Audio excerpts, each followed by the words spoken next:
Look, as you know, on my programs, we like to keep an eye on the sewer of Twitter. I've shared with you many disgusting attacks, vile abuse, death threats and worse, directed at people like Jacinda Price, Miranda Devine, Janet Albrechtsen, as well as blokes like myself, Paul Murray, Andrew Bolt, the list goes on.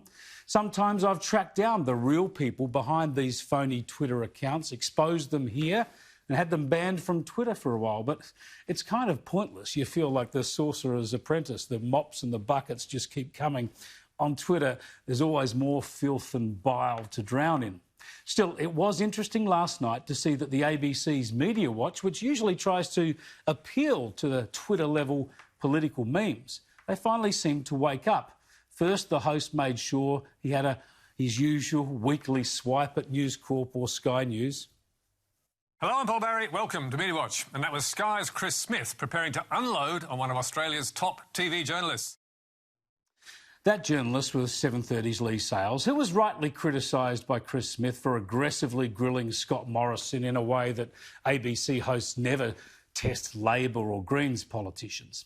But anyway, Sales and then Paul Barry rightly called out the vile and sexist online abuse directed at her and many other female journalists, especially on Twitter. Now, this is not a new problem.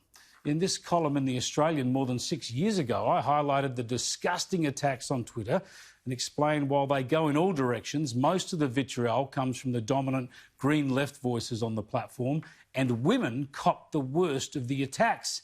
From the anonymity of Twitter, we see hateful attacks directed at women that reek of sexual resentment, anger, violence, and, dare I say, misogyny, I wrote in that piece. And I noted that the best way to fix this would be to eradicate anonymous accounts, however impractical that might be.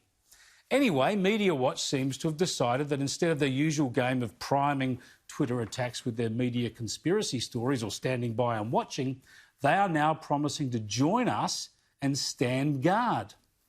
Personally, I reckon naming and shaming is the only way. And if Twitter won't do it, others have to. So, watch this space and we'll see what we can do. Well, better late than never. We look forward to MediaWatch lifting the tone of public debate.